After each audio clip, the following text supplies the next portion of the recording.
भारत में एक ऐसा कानून है जो सिर्फ सजा देने से कहीं आगे जाता है। ये सदियों से चले आ रहे सामाजिक अन्याय को रोकने की एक कोशिश है। जी हाँ, हम बात कर रहे हैं अनुसूचित जाति और जनजाति अत्याचार निवारण अधिनियम 1989 की। तो आखिर ये कानून क्यों बना और ये काम कैसे करता है? चलिए इसे गहराई से समझते हैं। आज हम क्या-क्या जानने वाले हैं? सबसे पहले हम जाएंगे इसकी जड़ों तक, मतलब इतिहास में, ये समझने के लिए कि इसकी जरूरत पड़ी ही क्यों। फिर हम देखेंगे कि कानून की भाषा में अत्याचार का असल मतलब क्या है, इसके लिए क्या सजाएं हैं, और हाँ, सबसे जरूरी बात, ये कानून जमीन पर न्याय दिलाता कैसे है। देखिए, किसी भी कानून की असली कहानी ना सिर्फ उसकी धाराओं में नहीं लिखी होती, वो उसके इतिहास में छिपी होती है। तो ये समझने के लिए कि ये एक्ट इतना जरूरी क्यों है, चलिए थोड़ा समय में पीछे चलते हैं और उन जड़ों को देखते हैं जिनसे ये पैदा हुआ। यहाँ एक बहुत बहुत बड़ा बदलाव देखने को मिलता है। सोचिए जरा, एक समाज ऐसा था जहां पहचान काम से थी, कर्म से। लेकिन फिर धीरे धीरे सब कुछ बदल गया। व्यवस्था जन्म पर आधारित हो गई, मतलब आपका जन्म ही आपकी पहचान बन गया। और बस यहीं से उस सामाजिक भेदभाव की शुरुआत हुई, जिसे खत्म करने के लिए आज कानूनों की जरूरत पड़ती है। तो सवाल ये उठता है कि इस ऐतिहासिक अन्याय के खिलाफ आखिर सुरक्षा की दीवार खड़ी कैसे हुई। चलिए अब उस सफर को देखते हैं जहां सामाजिक आवाज ने संवैधानिक अधिकारों का रूप लिया। इतिहास में एक बहुत बड़ा टर्निंग पॉइंट आया 1932 में, पूना पैक्ट। डॉक्टर अंबेडकर और महात्मा गांधी के बीच हुआ ये समझौता सिर्फ एक समझौता नहीं था, ये इन समुदायों के लिए पॉलिटिकल रिजर्वेशन की नींव थी। और एक चीज और हुई, जो शब्द समाज में इस्तेमाल होते थे उन्हें अनुसूचित जाति और जनजाति जैसी संवैधानिक पहचान मिली। मतलब अब अधिकारों की लड़ाई संविधान के दायरे में आ गई थी।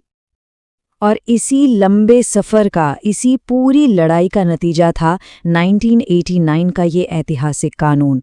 ये एक सीधा जवाब था उन सारी समस्याओं का जिनकी जड़ें हमने अभी-अभी इतिहास में देखी। तो आखिर है क्या इस कानून के अंदर? इसका मकसद बिल्कुल साफ है, SC/ST समुदायों के खिलाफ हो रहे अत्याचार को रोकना और उन्हें सम्मान से जीने का हक दिलाना। 1989 में पास हुआ ये कानून पूरे भारत पर लागू होता है और इसमें 5 भाग और 23 धाराएं हैं। इस पूरे कानून का कह सकते हैं कि दिल है एक शब्द, अत्याचार, यानी अट्रॉसिटी। और कानून इसमें कोई कंफ्यूजन नहीं छोड़ता, बिल्कुल क्लियर है, जो कुछ भी धारा 3 में लिखा है वही अत्याचार है। तो फिर सवाल ये है कि आखिर इस धारा 3 में है क्या? चलिए देखते हैं। ओके, तो आप डिटेल में जाते हैं, कौन कौन से काम हैं जिन्हें ये कानून अत्याचार की कैटेगरी में रखता है। और हाँ, ये लिस्ट काफी लंबी है क्योंकि इसकी कोशिश हर तरह के शोषण को कवर करने की है। सबसे पहले आते हैं वो अपराध जो सीधे सीधे इंसान की गरिमा, उसके सम्मान पर हमला करते हैं। जैसे किसी को जबरदस्ती कोई ऐसी चीज खिलाना जो खाने लायक नहीं है, या पब्लिक में बेइज्जत करना। ये सिर्फ क्राइम नहीं है, ये किसी के आत्मसम्मान पर चोट है और कानून इसे अत्याचार कहता है।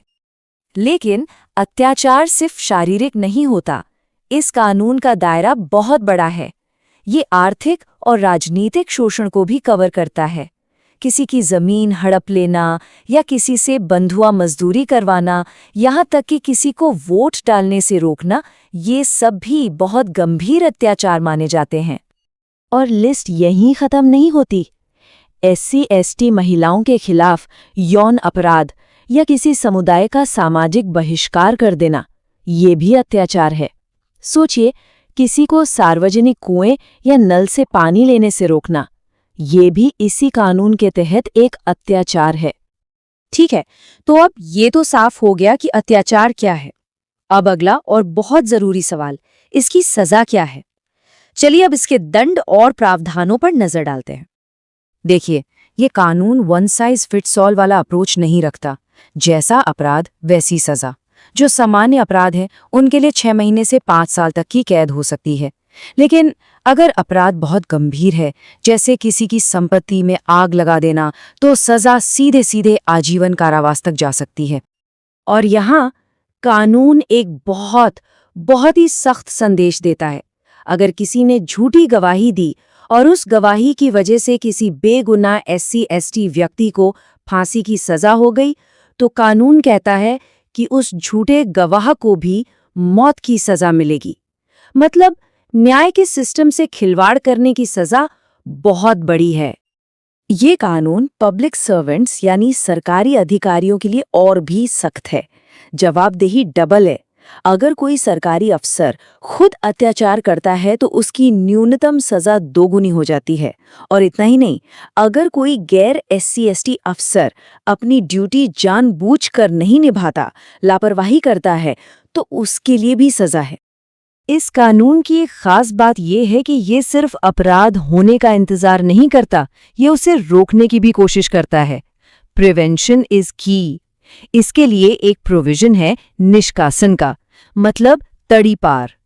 अगर कोर्ट को लगता है कि किसी व्यक्ति से अत्याचार होने का खतरा है, तो उसे 3 साल तक के लिए उस इलाके से बाहर निकालने का आदेश दिया जा सकता है, ताकि अपराध होने की नौबत ही ना आए। तो कानून बन गया, प्रावधान आ गए, लेकिन जमीन पर इसे लागू कौन करेगा? न्याय मिलेगा कैसे? हमारा आखिरी सेक्शन इसी बात पर है। इसका एनफोर्समेंट मैकेनिज्म क्या है? तो न्याय कैसे मिलता है? इसके लिए सिस्टम में 2 बहुत इंपॉर्टेंट चीजें हैं। पहला, हर जिले में स्पेशल कोर्ट्स। क्यों? ताकि इन मामलों का स्पीडी ट्रायल हो, मामले जल्दी सुलझें। और दूसरा, स्पेशल पब्लिक प्रोसिक्यूटर्स, मतलब ऐसे सरकारी वकील जिनके पास कम से कम 7 साल का एक्सपीरियंस हो, ताकि केस को मजबूती से रखा जा सके। ये कानून सिर्फ अपराधी को सजा देने तक ही सीमित नहीं है, इसका फोकस पीड़ित और गवाह पर भी है।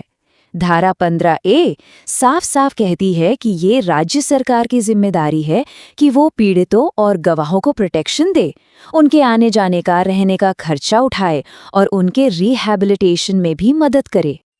और अब आती है वो चीज जो इस कानून को असली ताकत देती है, धारा 20। ये धारा कहती है कि इस एक्ट का ओवरराइडिंग इफेक्ट होगा। मतलब ये कि ये कानून सबसे ऊपर है। अगर कोई दूसरा कानून इसके प्रावधानों से टकराएगा, तो इसी कानून की बात मानी जाएगी। तो हमने देखा कि कैसे सदियों के अन्याय के बाद एक मजबूत कानूनी ढांचा तैयार हुआ। ये कानून सुरक्षा देता है, सजा देता है और न्याय दिलाने की पूरी कोशिश करता है। लेकिन आखिर में एक बड़ा सवाल तो रह ही जाता है। कानून एक ढांचा दे सकता है, एक फ्रेमवर्क बना सकता है, पर एक पूरे समाज को बदलने के लिए और किस चीज की जरूरत पड़ती है?